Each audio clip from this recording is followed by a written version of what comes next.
You and the architect of your brain. Have you ever thought about the best version of yourself? Have you ever found yourself thinking about how important the things around you seem today, but deep down you know that they will fade over time? You're not the only one. We are all looking for something more, something that really makes sense, something that touches us from the inside. Sometimes it feels like we're wasting time chasing things that don't seem to make sense. It's like we're playing a video game. Every day, you have to face missions and obstacles, and no matter how hard you try, it never seems to be enough. What if I told you that the answer to getting out of this rut lies within you? And that if you change the way you see the game of life, you can start to find peace, happiness, and focus. I know how difficult it is, but believe me, you can do it. The real mission is to let go of what is superficial and connect with what really matters. Only then will you start to feel lighter and live a life with more purpose. Sometimes the simplest things have the power to change everything. You'll realize that over time, what seems so urgent and important suddenly loses its power, and you'll realize none of it really matters. I know it seems far away now, but remember the truths of King Solomon, who had all the riches and pleasures of the world, but understood that it was all an illusion. In the end, what remains is what you have built within yourself. Are you ready to start? Today, we're going to talk about powerful skills. They'll be useful at any time in your life, but first, if this is your first time, make sure you're already subscribed and leave a like. And yet, imagine if 3 years go by, and guess what? You're still talking about success, but you never did what you needed to do to get there.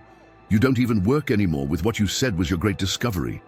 Many people want to be successful, but end up getting caught up in things that give them quick pleasure, such as spending all day on their cell phones, playing endless games, watching endless videos. All of which feel good at the time, but waste time. The brain seeks out these simple rewards, and the more you want something big, the harder it is for the brain to muster up the energy to help you. Now, imagine what it would be like if instead of spending time on these distractions, he had taken a real step towards realizing his dream. Have you ever thought of the best version of yourself? Freeing yourself from instant gratification habits requires discipline, but there are practical strategies to help you regain control. Here's one. Raise awareness. Keep a diary recording when and why you engage in instant gratification, e.g., browsing social media, binge-watching, overeating. Identify patterns and triggers. Boredom, stress, or fatigue could be causes too. Use the 10-minute rule. When tempted to indulge in an impulsive action, put it off for 10 minutes. Often, the urge will pass. Use those 10 minutes to do something productive, like stretching or drinking water. 3. Create friction for bad habits. Make instant gratification harder to access. For example, delete distracting apps, put your phone in another room. Unsubscribe from channels. 4. Replace with better alternatives. Replace unhealthy habits with productive ones.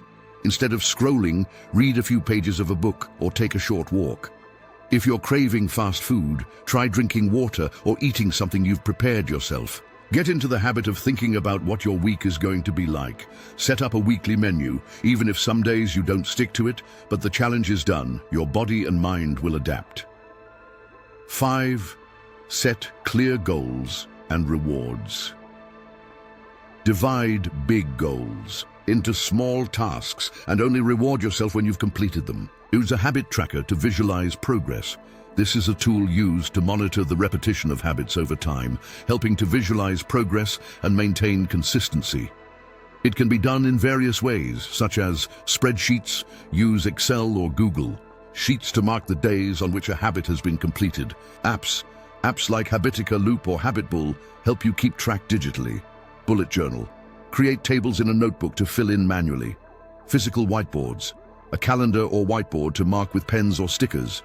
This tracking motivates because it shows patterns, prevents forgetfulness, and gives a sense of real progress. Now understand, you know when someone talks about a great plan they have, but never does anything about it. This happens a lot because the brain loves comfort and quick rewards, and there's a trick that makes many people give up before they even start, telling others about their plans. Sounds strange, right? But just think. When someone says they're going to do something incredible, like create a YouTube channel or learn to play the guitar, people react by saying, "Wow, that's great," and that already gives them a feeling of victory. But this joy comes before the real effort, and in the end, the person may end up lacking the motivation to actually do it.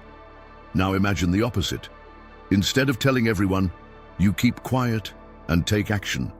They work in silence, learn little by little, and improve over time. Then when they finally show what they've done, they already have something real. Another important point, it's normal to want to avoid effort and seek comfort. The brain does this because it wants to protect us from fatigue, but if it always takes the easy way out, it will never really grow. The key is to train your brain to enjoy the challenge, even when it seems difficult at first. So what are you experimenting with? Instead of telling everyone what you want to do, keep this plan to yourself and work on it little by little. In the end, the result will be amazing. Yes, procrastination really can be transformed into productive action with the right approach. Use the 2-minute rule. To avoid procrastination, if a task takes less than 2 minutes to complete, do it immediately. This avoids the accumulation of small hang-ups, such as answering an email or washing a glass. To create new habits, start with something so easy that it would only take 2 minutes. For example, if you want to read more, start by reading 1 page. If you want to run, just put on your sneakers. This reduces initial resistance and makes it easier to continue. It works because it removes mental barriers, making small actions easier to start. Procrastinate with purpose, structured procrastination. Make a game of it. Turn tasks into a challenge. Set a timer and race against yourself to see how much you can do in 10 minutes. 4. Change your environment. Do a self-analysis of your environment and see if the people around you are being constructive to you. Break tasks down into mini victories. Big projects seem heavy, so break them down into small steps instead. 6. Use the 5-second rule, count backwards and breathe slowly. Reframe your mindset. Instead of thinking, I have to do this, change it to, I can do this.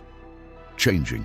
Here's the trick you didn't know. Serotonin has the power to balance out dopamine. Now think of the times you're out in nature, feeling the sea breeze, or with friends without even remembering your cell phone. This is because serotonin is releasing a tsunami of well-being in you. There's no desire to procrastinate. You're in such a natural and healthy state that everything just flows. Now, what if I told you that you can access this state whenever you want? Here's a simple visualization exercise. For a moment, imagine a version of yourself that has already achieved everything you want. See yourself as more focused, calmer, and moving confidently towards your goals. With each step, you move away from things that get you nowhere, such as procrastination and passing pleasures. Feel as if this new you is already inside you, ready to shine. Now imagine how incredible it would be to always live in this state, repelling what slows you down and embracing what propels you forward. You're ready. About how social networks create a perfect image of people.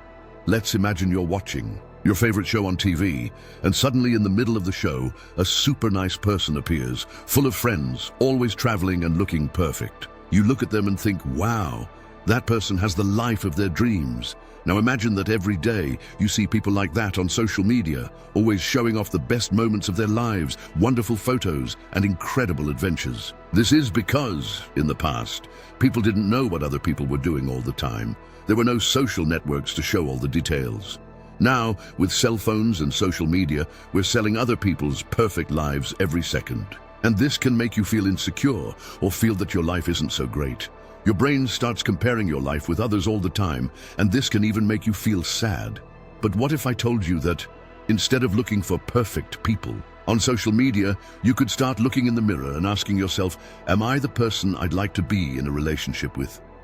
Think about that for a moment. If you were a person outside of yourself, would you date the version of you that you are now? It seems like a strange question, but it can help you.